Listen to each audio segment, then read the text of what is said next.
Okay. Cultural resources, NAGPRA. Um, I've mentioned Walter Echo Hawk before. He's an OSU alum.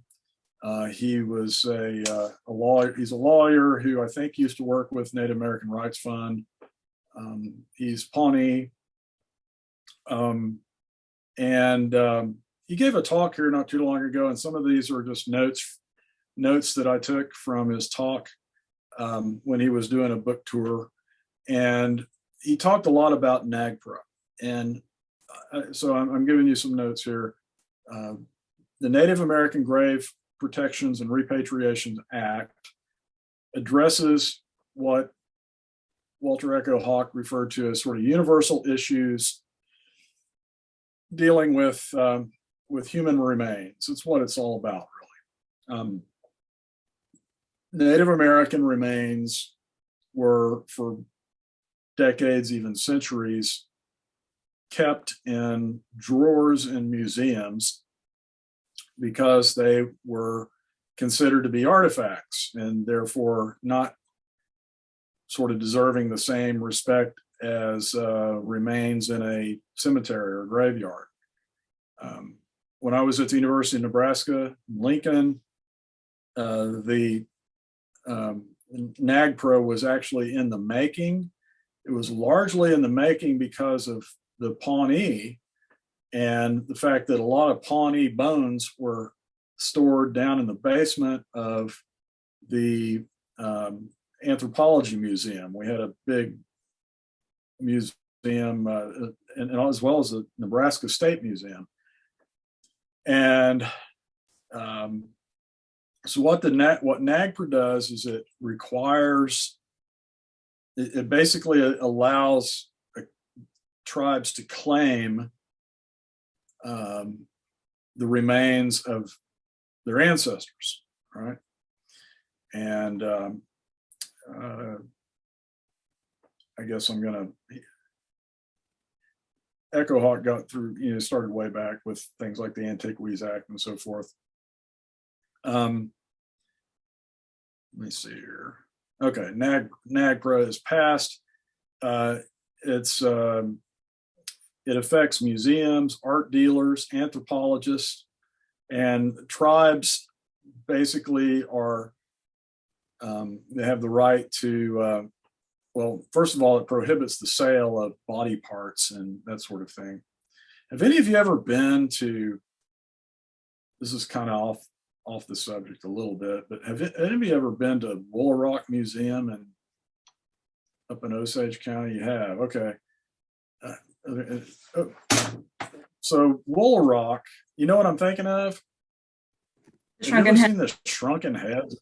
Yeah, Woolaroc. Okay, I have a fun story about that. I got to, like, there was a guy that opened it, and I have a picture.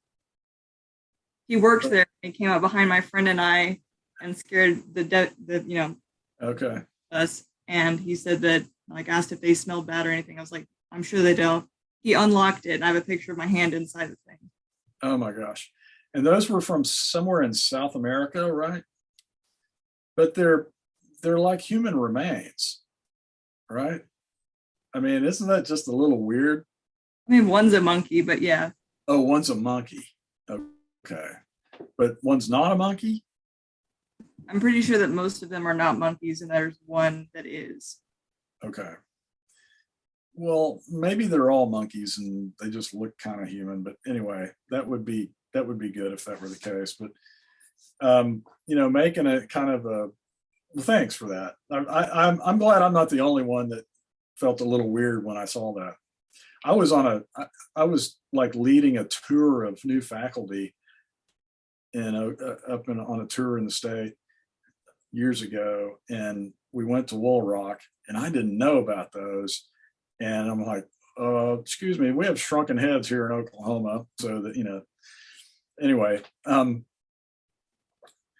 what NAGPRA does is that it attempts to allow tribes, it attempts to give some,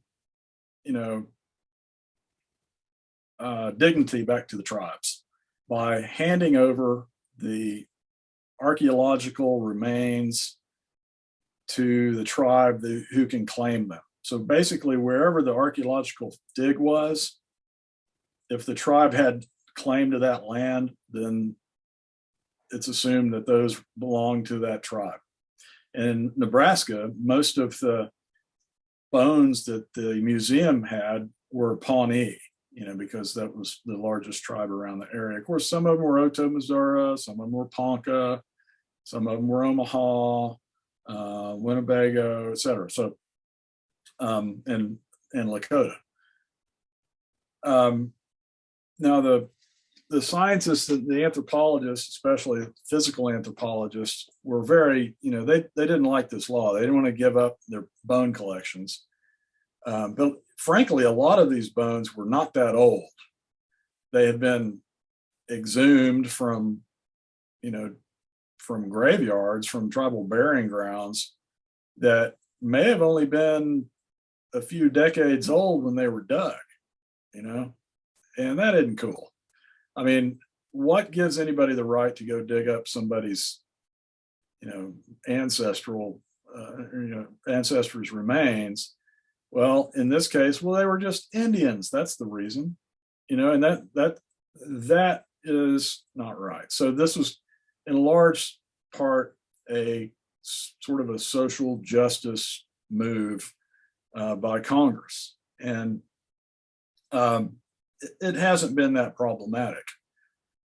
It's essentially what it's done is forced a lot of academics to rethink what they do, and particularly in anthropology. And so a lot of remains have been turned over to tribes who then will rebury them or place them in with respect, using in tribal ceremonies to replace or bury them in a sacred spot. It's a lot better than being in a drawer somewhere in a museum. Okay, some challenges. This is something, the sacred bundles are something that Echo Hawk discussed. So it included things like not just human remains, but also objects, sacred objects. So this gets into the touchy area of museums owning things. Do they really own it, or did they just steal it for a while? A lot of tribes want to repatriate those archaeological artifacts, the artwork, that sort of thing. Do y'all know, by the way, the oldest, where the oldest known artwork in North America is located?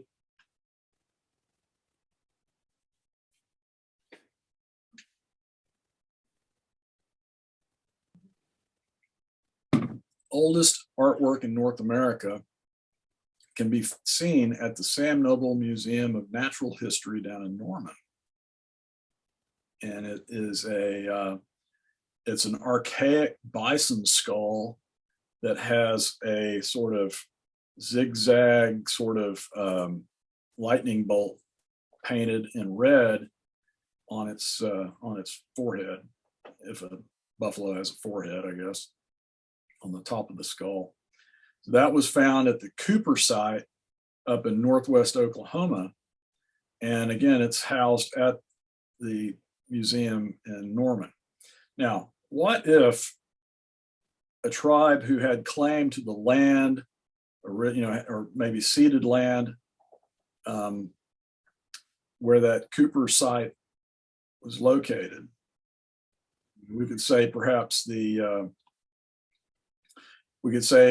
let's just, for the sake of argument, let's just say that it's the Southern Cheyenne. Okay. All right. I'm glad to see you back, Tessa. Tessa, do you know what the oldest work of art known from North America is and where you can find it? I feel like there was something, I'm going through my brain files. Wasn't there like some kind of like Wasn't there an Osage like cave painting thing somewhere? There's a I think it's 10 to 12,000 years old. It's I am supposedly thinking of the right thing though. it's a bison skull, and it's in the Sam Noble Museum down in Norman.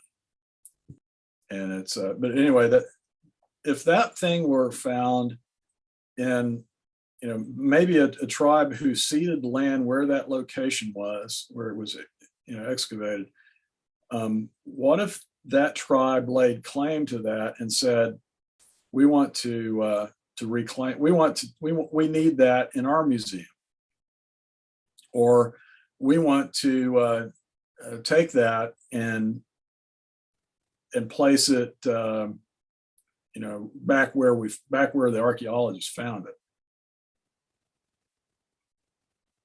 Well, under NAGPRA, they might be able to do that, you know, because it involves not just human remains, but also art and sacred objects. And that most certainly was a sacred object to somebody 10 to 12,000 years ago. But then there's the problem of, well, you know, the law recognizes the tribes having claim to the land that they ceded in the 19th century or whenever. The law assumes that they've had that since time immemorial. And of course, reality would tell us that they probably didn't have it since time immemorial.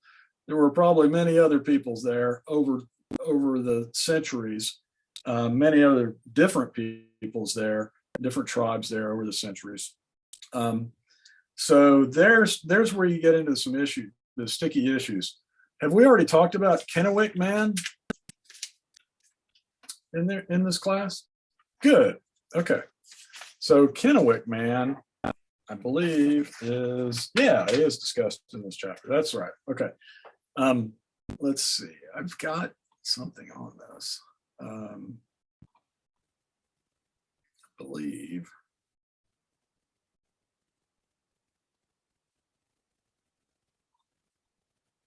Yep. Okay. So here's what we got for chapter 25.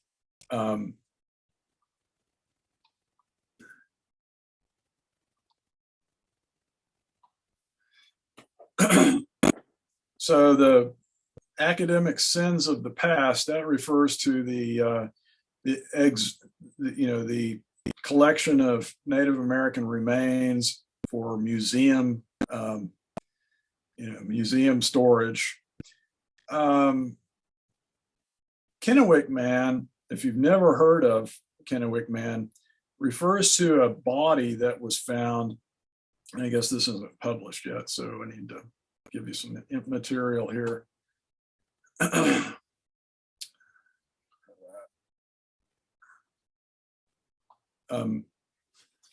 Kennewick Man was this body that was found in, I think it was the Columbia River in Washington State, somewhere near some tributary to the Columbia River.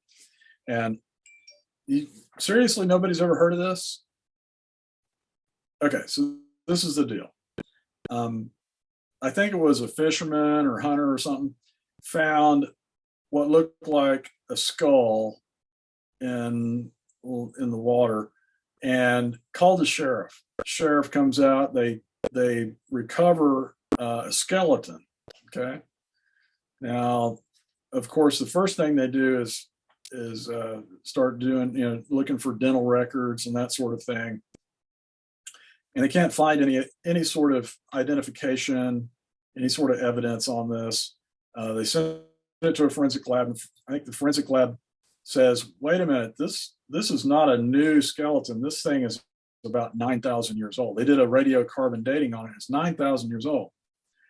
Well, initially, the forensic people, I think they turned it over to maybe some anthropologists, physical anthropologists, or forensic anthropologists at the university in either Washington State or University of Washington.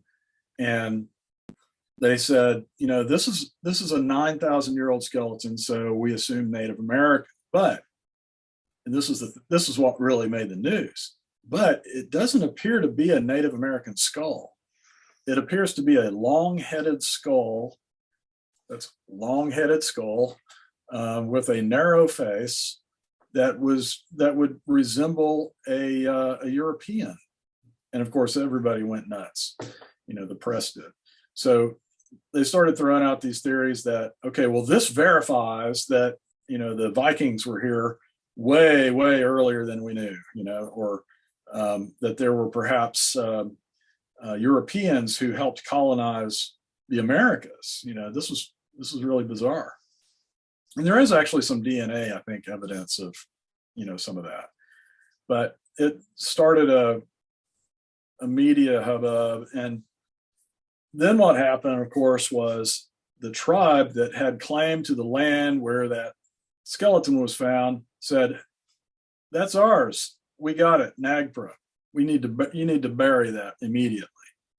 And that began a very long, convoluted lawsuit. And you can read about that in this. What am I doing? Here it is. Anyway, I'm not going to really require you to know too much more about that. Initially, the theory was that this skull looks like the head of Patrick, what's his name? Captain Picard on the Next Generation, Star Trek Next Generation. Patrick Stewart. Patrick Stewart, yeah. So when they did a reconstruction of it, that's what they said it looked like. Okay, well, he's about as European as they get, right? So, but later reconstructions came up with something a little different. And here's what I can find for you. This is just Wikipedia, and I think this one has this illustration, maybe not.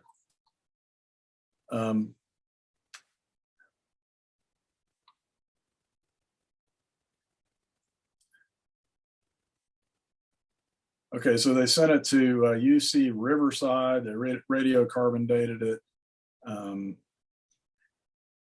And let's see. Well, heck. Kennewick, man.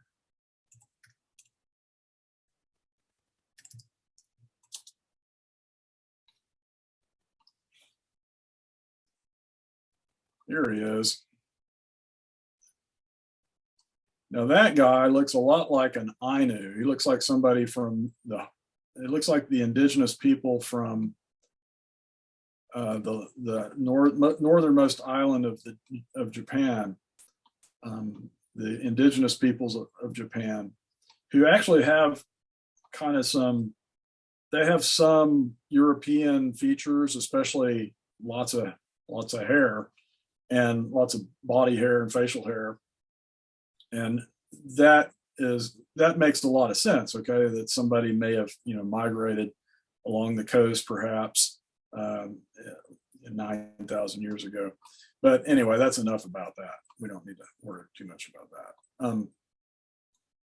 But a tribe did lay claim to it, and that's kind of a different issue.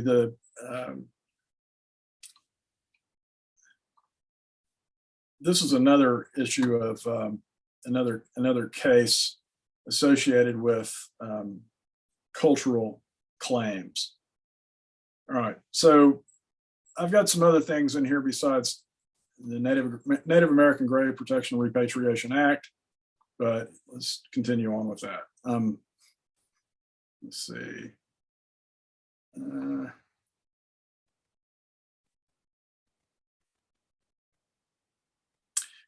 This is notes from Echo Hawk's talk about how in the 1980s, the Smithsonian attic contained what he referred to as 10,000 dead Indians in the National Museum of,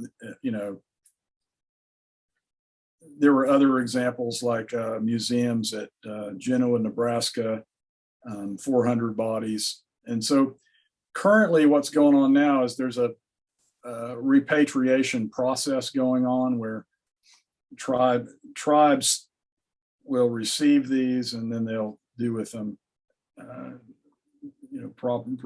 get rid of them or inter them, I guess, in the proper way.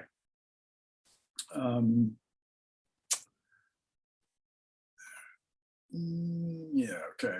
So that's probably enough about that. NAGPRA, Native American Grave. Now, interesting, every tribe does have pretty much every tribe now has a cultural resources management office or something like that. And a lot of them have pretty sophisticated tools like ground penetrating radars, and of course they all have geographic information systems and stuff like that. But a lot of what they do now is they're trying to locate graves that are unmarked. And there are a lot of unmarked graves out in rural Oklahoma. If they're within the jurisdictional area of the tribe, then the tribe has often programs where they go out and they're trying to find former burial grounds, unmarked burial grounds. So that's one thing that's happening because of the NAGPRA. 1994. Now you won't really read much about. Well, that one case I guess I showed you. No, that's not it.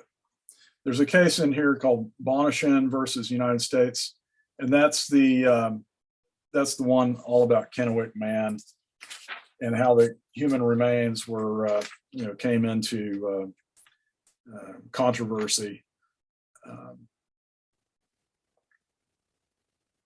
There is a two-part standard of that the courts follow in NAGPRA cases to determine whether or not NAGPRA applies. The two-part standard includes, number one, the question of are they Native Americans or not, and number two, if so, which tribe. So you can't determine tribe by physical features, of course, but that's probably too much on that.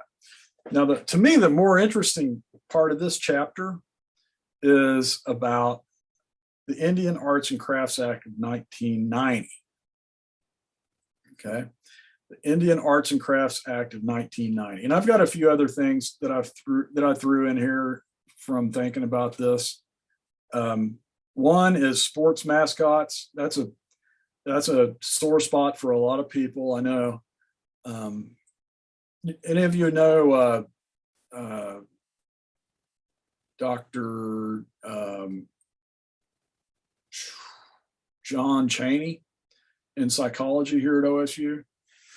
John Chaney, Dr. John Chaney, he's a psychologist, a well-published, pretty well-known psychologist.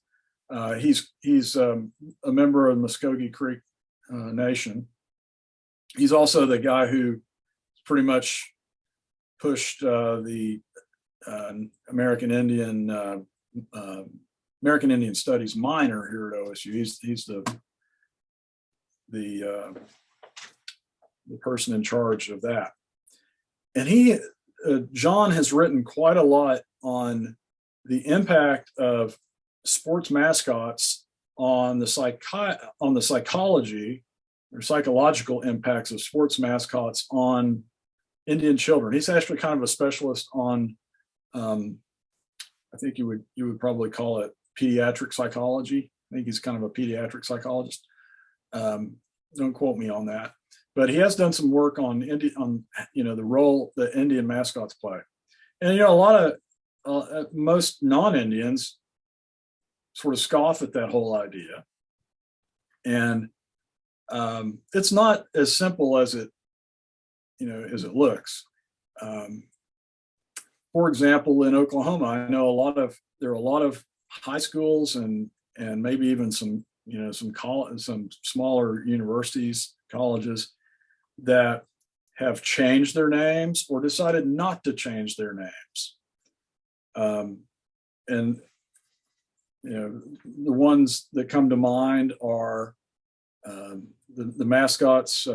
The mascot for Southeast Oklahoma State University and Durant. Remember, you know what they are or were?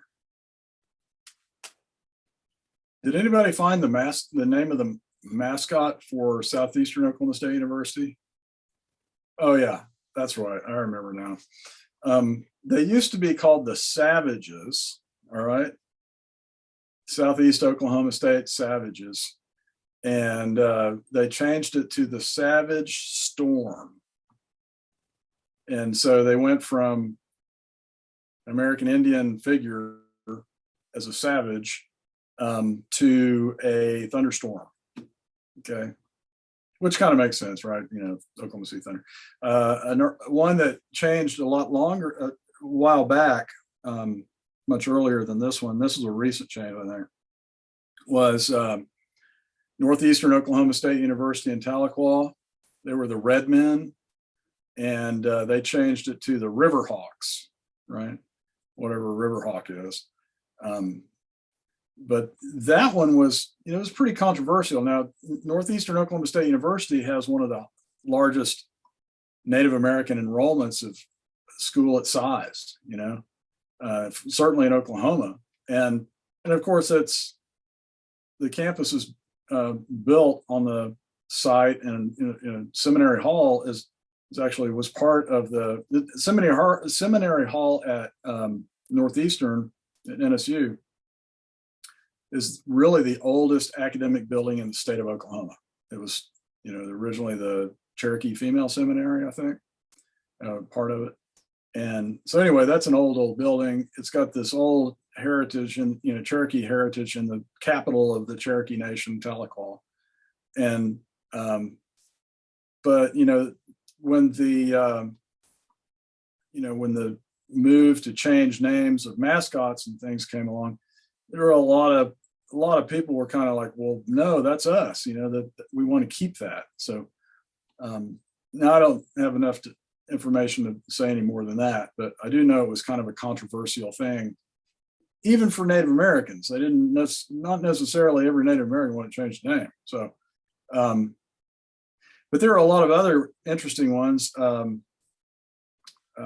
Tessa, you're in Osage County, so do you know the name of some of the mascots around Osage County and high school mascots? Yeah, we've got the Pawhuska Huskies. I'm pretty sure Barnsdall's Bulldogs. Hominy. What are they? Honestly, I don't know. I tend to stay out of hominy. Hominy Bucks. And they're not talking about deer.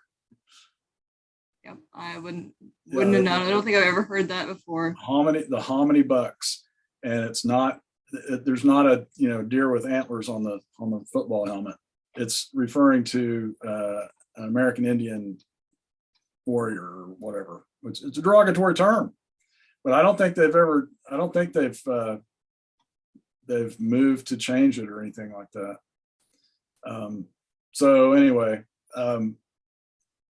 now I was just talking about sports mascots and John Chaney talking about he's written about this, researched it. I had the idea a long time ago that, sports teams like, the Cleveland baseball team, okay, used to be the Cleveland Indians. Why not, instead of, addressing this in the court of public opinion, why should a tribe, particularly a tribe like, the Illini tribe don't really exist anymore, right? But there are tribes who came from the area around Illinois, Chicago, Great Lakes, who were part of the Illini Confederacy, right? I think there was an Illini Confederacy. And rather than shaming the University of Illinois into changing its beloved mascot, why not lay a lawsuit that claims basically intellectual property rights to the name. You know, now I don't think anybody's ever looked into that I know of. But it would make a lot more sense to me for if a tribe really felt that, the term, of course, is what? Cultural appropriation. Yeah. If a tribe wanted to actually do something that, would probably make people think twice about names, then why not sue them for trademark a trademark violation or something like that? I mean, the name is obviously associated with the tribe, and these people have been using it to make millions of dollars in some cases, maybe billions of dollars in the case, Major League Baseball.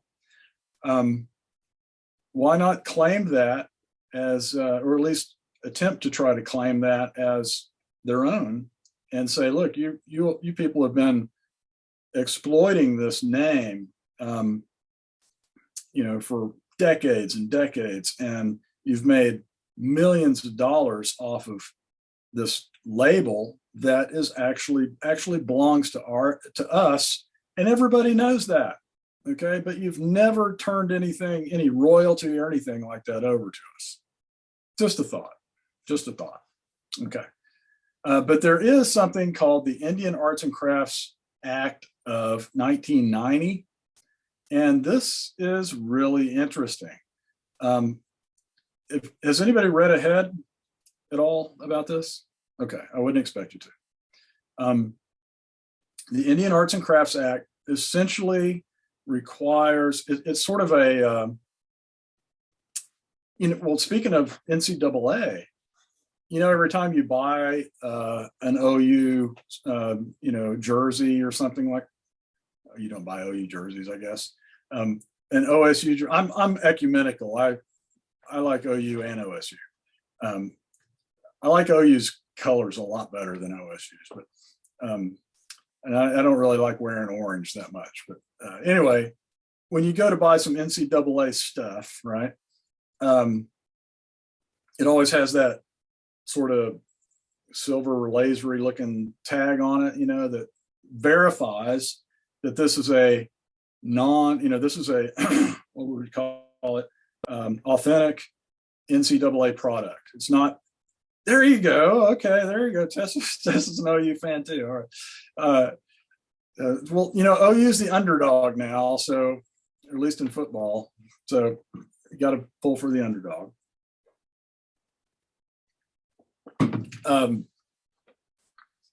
You get that tag. That tag basically is saying that this is an authentic piece of merchandise. It's not counterfeit from China.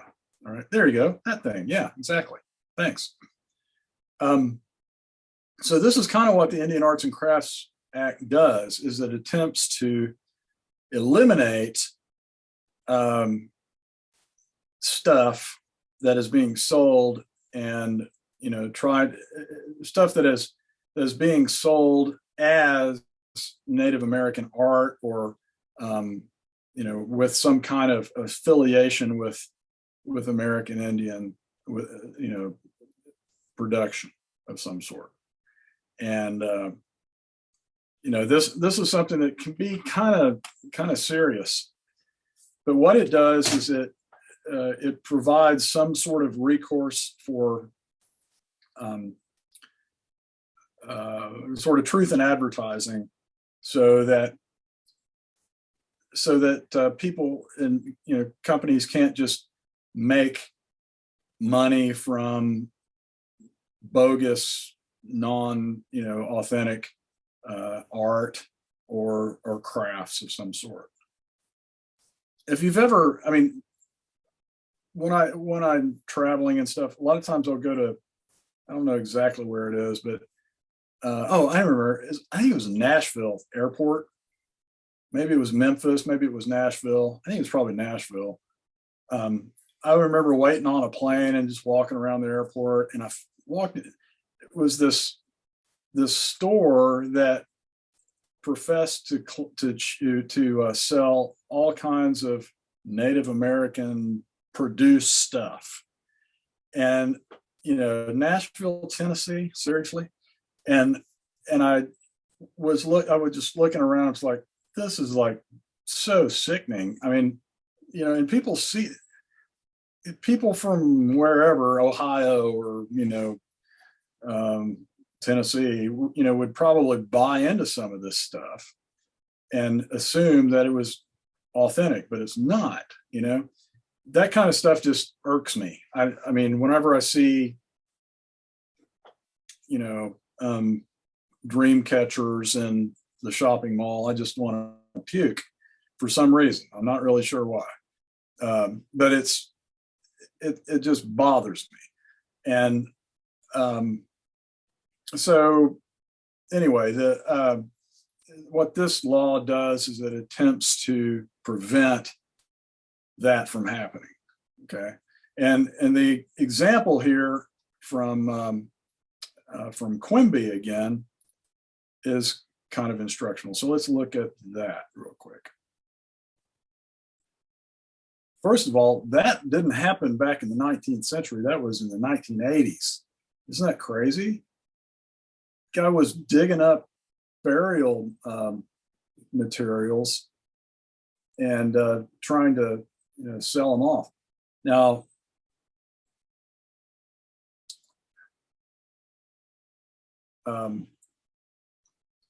has anybody ever been to a Heavener or a Spiro by chance in Oklahoma? It's easy to, if you know where Poto is, or if you know where, it's near Heavener, closer to Heavener. Just a little ways from Heavener is a town called Spiro, or it's the location of the Spiro Mountains, which were a Mississippian. It's actually the farthest west, as far as anybody knows, Mississippian mound complex. And the mounds were there when they're still there now. They've been reconstructed, but they were Spiro mounds were looted by pot hunters back around the turn of the 20th century, or about 120 years ago or so. And they found all kinds of stuff that, they didn't do it. They didn't document their dig. They didn't do it the way an archaeologist would. They just went berserk, dug stuff up. The University of Oklahoma was able to recover some of it, some of the goods that were pulled out of that, out of the mounds. But of course, a lot of it was placed onto the market and lost forever. So pot hunting that's actually something that is protected by federal law. It's supposed to be protected through the Antiquities Act of what, 1905 or something like that, 1906. Anyway, so just some points there. The Indian Arts and Crafts Act, pretty interesting. Attempts to protect the rights of tribes to have a market for their goods, and an authentic market, to keep the price, to keep the price high. Now, many of you, I'll ask you this. I've got an example here because it's a comparison. Have any of you ever enjoyed champagne? Okay, or bourbon? Okay. Now I'm not gonna, this is maybe I'll edit this out for you. We're in Oklahoma. It's probably illegal for me to talk about alcohol in class, but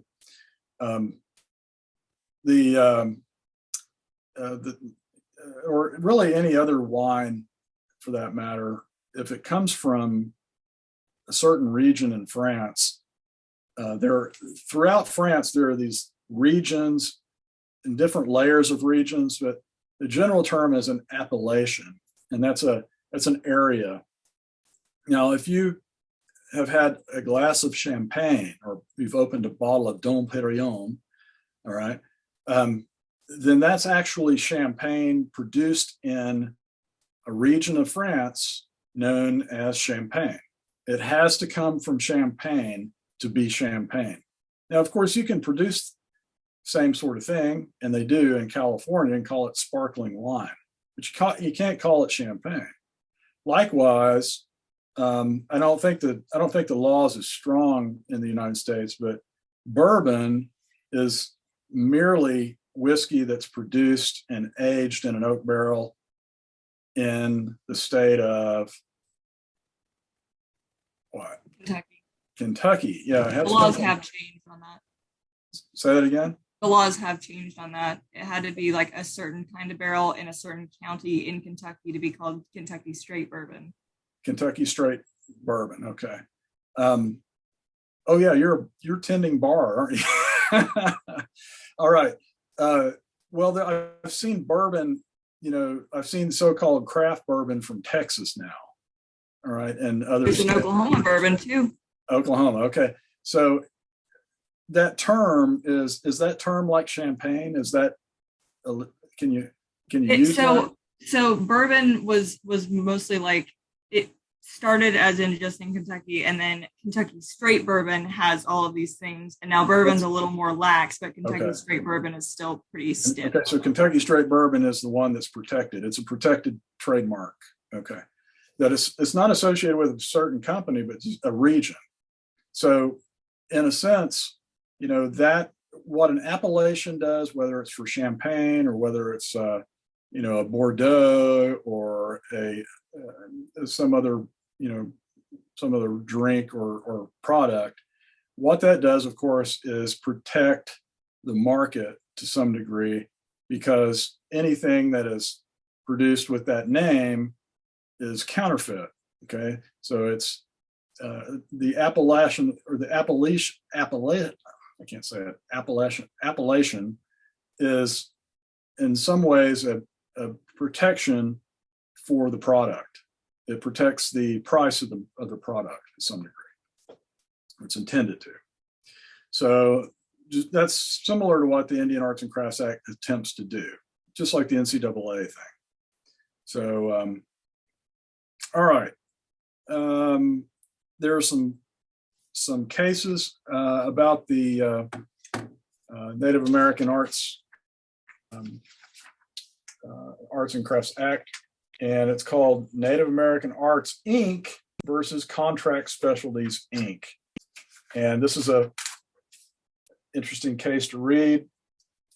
If I can recall here. The Indian Arts and Crafts Act contravenes the Equal Protection Clause of the Fifth Amendment. That's what this was. It went to the United States Court of Appeals for the Second District. Basically, this the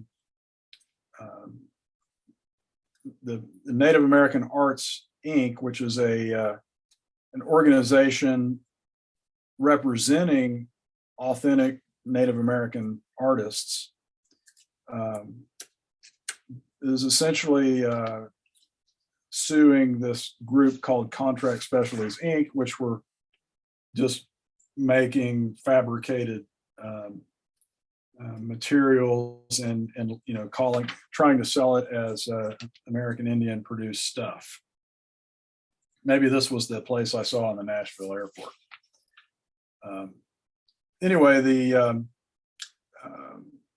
Supreme Court established that statutes providing for special treatment of Indians will not be disturbed as long as the special treatment can be tied rationally to the fulfillment of Congress's unique obligation toward the Indians. So utilizing the dependency clause, the idea of dependency, the federal government can